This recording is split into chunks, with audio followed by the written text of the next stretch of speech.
Hello welcome students, জ্ঞানজ্যোতি coaching সেন্টারের পক্ষ থেকে তোমাদের সকলকে আরও একবার স্বাগত। উডের ডিসপ্যাচ আলোচনা শুরু করেছিলাম। আজকে উডের ডিসপ্যাচের রেকমেন্ডেশনস নিয়ে আলোচনা করব বা সুপারিশ সমূহ নিয়ে আলোচনা করব।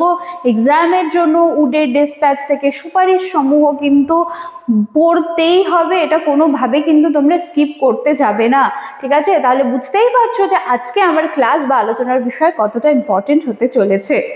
তোমরা যারা চাইছো আমাদের সাথে যোগাযোগ করতে, বোর্ডের কর্নারে দুটো কন্ট্যাক্ট নাম্বার দেখতে পাচ্ছ, যে কোনো একটি নাম্বারে কল করে আমাদের সাথে যোগাযোগ করে নিতে পারো। এছাড়া কোর্স ফি স্ট্রাকচার সমস্ত কিছু কিন্তু এখানে দিয়ে দেওয়া রয়েছে। মেজর স্টুডেন্টসদের জন্য 1199, মাইনর স্টুডেন্টসদের জন্য only 699। ক্লিয়ার? এই হলো পুরো বৃত্তান্ত। চলো অতিরিক্ত কথায় না গিয়ে আমরা সরাসরি আলোচনার বিষয়ে ফিরে আসছি। দেখো তাহলে উডের ডিসপ্যাচের রেকমেন্ডেশন সমূহ এবং সালটা কত? 1854 সালে ব্রিটিশ সরকারের বোর্ড অফ কন্ট্রোলের সভাপতি স্যার চার্লস উড ভারতীয় শিক্ষা ব্যবস্থাকে সুসংগঠিত ও আধুনিক করার উদ্দেশ্যে ঐতিহাসিক নির্দেশপত্র জারি করলেন। কি করলেন? কত খ্রিস্টাব্দে? 1854 খ্রিস্টাব্দে ব্রিটিশ সরকারের বোর্ড অফ কন্ট্রোলের সভাপতি Mister Wood, Sir Charles Wood, ভারতীয় শিক্ষা ব্যবস্থাকে আরো আধুনিক, আরো ভালো সুসংগঠিত করার জন্য কিন্তু একটি ঐতিহাসিক নির্দেশপত্র জারি করলেন, যেটা কিনা উডের ডিসপ্যাচ বা উডস ডিসপ্যাচ 1854 নামে পরিচিত। একে ভারতের কিন্তু ম্যাগনা কার্টা বলা হয়। উডের ডিসপ্যাচ থেকে আলাদা করে ম্যাগনা কার্টা কি বা ম্যাগনা কার্টা বলতে কি বোঝো আলাদা করে কিন্তু পড়বে। আধুনিক শিক্ষা ব্যবস্থায় ম্যাগনা কার্টা বলা হয়। এবং এই ডিসপ্যাচের প্রধান উদ্দেশ্য কি ছিল? প্রধান উদ্দেশ্য ছিল ভারতীয় শিক্ষা ব্যবস্থাকে ভালো করা, আরো কার্যকর করা এবং একটা স্ট্রাকচারের মধ্যে নিয়ে আসা। উডের ডিসপ্যাচ নিয়ে ডিটেলস আলোচনা করেছি, সেই ভিডিও আগে দেখবে, দেন আজকের ভিডিও কিন্তু তোমরা দেখবে। আচ্ছা, উডের ডিসপ্যাচের সব থেকে গুরুত্বপূর্ণ সুপারিশ ছিল প্রত্যেকটি প্রদেশে ডিপার্টমেন্ট অফ পাবলিক ইনস্ট্রাকশন মানে ডিপিআই গঠন করা, যাতে শিক্ষার প্রশাসন সঠিকভাবে পরিচালিত হয়। এর মাধ্যমে শিক্ষা প্রথমবারের মতো একটি স্বতন্ত্র সরকারি বিভাগ হিসেবেও কিন্তু স্বীকৃতি পায়। এই ডিসপ্যাচ শিক্ষা ব্যবস্থাকে তিনটি ভাগে ভাগ করে এবং সে সম্পর্কে সুপারিশ দেয়। তিনটি ভাগ কি? প্রাথমিক, মাধ্যমিক এবং উচ্চশিক্ষা। উডের ডিসপ্যাচের ভিডিও কিন্তু দেখতে হবে এগুলো জানতে গেলে। প্রাথমিক শিক্ষার মাধ্যমে সাধারণ মানুষের মধ্যে সাক্ষরতা বাড়ানো। প্রথমে প্রাথমিক শিক্ষার কথা বলা হলো যে অ্যাটলিস্ট মানুষ বেসিক যে স্বাক্ষর রয়েছে বা সেইটুকু যেন করতে পারে।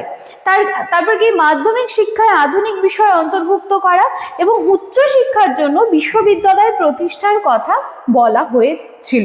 এবং এইভাবেই কিন্তু পুরো শিক্ষা ব্যবস্থাকে ডিসপ্যাচ পুরো শিক্ষা ব্যবস্থায় কিন্তু তিনটা স্তরে ভাগ করেছিলেন, যেখানে প্রাথমিক স্তরে সাক্ষরতা বাড়ানো, মাধ্যমিক শিক্ষায় আধুনিক বিষয়গুলোকে সেখানে অন্তর্ভুক্ত করা এবং উচ্চ শিক্ষায় বিশ্ববিদ্যালয় প্রতিষ্ঠার কথা বলা হয়েছিল। আচ্ছা, উডের ডিসপ্যাচের আরো সুপারিশ করে যে ইংরেজি এবং স্থানীয় ভাষায় উভয় শিক্ষার মাধ্যম হিসেবে ব্যবহৃত হবে। আচ্ছা, আমরা কিন্তু প্রাচ্য পাশ্চাত্যের দ্বন্দ্ব পড়ে এসেছি, ঠিক আছে? তাহলে কি বলা হচ্ছিল যে ইংরেজি এবং স্থানীয় ভাষা উভয়ই কিন্তু শিক্ষার মাধ্যম হিসেবে ব্যবহৃত হবে। প্রাথমিক স্তরে মাতৃভাষা এবং উচ্চ স্তরে ইংরেজি ভাষার ব্যবহারকে কিন্তু গুরুত্ব দেওয়া হয়। যে প্রথম স্তরে আমরা দেখলাম না যে প্রাথমিক স্তর, মাধ্যমিক স্তর, দেন উচ্চশিক্ষা। তো প্রাথমিক স্তরে বলা হচ্ছিল যে মাতৃভাষা এবং উচ্চ স্তরে ইংরেজি ভাষাকেই কিন্তু ইংরেজি ভাষার ব্যবহারকে গুরুত্ব দেওয়া হবে।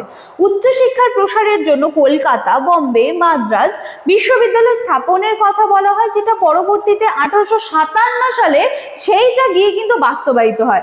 এবং এইগুলো বলা হচ্ছিল যে এগুলো হবে শুধু পরীক্ষা গ্রহণকারী প্রতিষ্ঠান নয়, বরং শিক্ষার মান রক্ষার জন্য কিন্তু এই জায়গাগুলোকে তৈরি করা হয়েছিল। শিক্ষকদের মান উন্নয়নের জন্য বা আরো ভালো শিক্ষকতার জন্য টিচার ট্রেনিং ইনস্টিটিউট স্থাপনের সুপারিশ করা হয়। ভালো শিক্ষক ছাড়া কখনো ভালো শিক্ষা কিন্তু সম্ভব নয়, যার জন্য কিন্তু বারংবার অনুভব করা হয়েছিল যে ট্রেনি টিচারের প্রয়োজন রয়েছে, ঠিক আছে? প্রশিক্ষণ প্রাপ্ত শিক্ষকের প্রয়োজন রয়েছে। বেসরকারি শিক্ষা প্রতিষ্ঠানকে উৎসাহিত করতে গ্র্যান্ট ইন এইড সিস্টেম চালুর সুপারিশ করা হয়, যাতে নির্দিষ্ট শর্ত পূরণ করলে বা সেই বেসরকারি শিক্ষা প্রতিষ্ঠানগুলো সেই যে কন্ডিশনসগুলো দেওয়া হয়েছিল সেগুলো পূরণ করলে বলা হয়েছিল যে সরকার থেকে তাদেরকে আর্থিক সাহায্য অনুদান করা হবে। এখান থেকে কিন্তু ম্যাগনা কার্টা বলো বা গ্র্যান্ট এন্ড এইড সিস্টেম এগুলো আলাদা করে পড়বে, এখান থেকে কিন্তু এগুলো আলাদা তুলে তুলে পড়বে।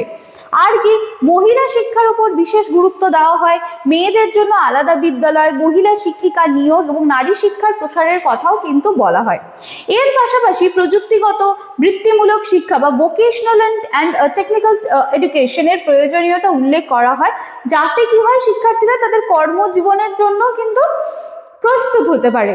ঠিক আছে, আচ্ছা এই জায়গাগুলো দেখো ধরে ধরে বোঝানোর মতো কিন্তু সেরকম কিছু নেই, সুপারিশগুলো নিয়ে আমি আলোচনা করেছি যেগুলো কিন্তু খুব ইম্পর্টেন্ট ছিল, এবং যে জায়গাগুলো আমার মনে হয় যে না এই লাইনটাকে একটু ভেঙে বিশ্লেষণ করা প্রয়োজন, আমি কিন্তু সব সময় সেটা চেষ্টা করে থাকি।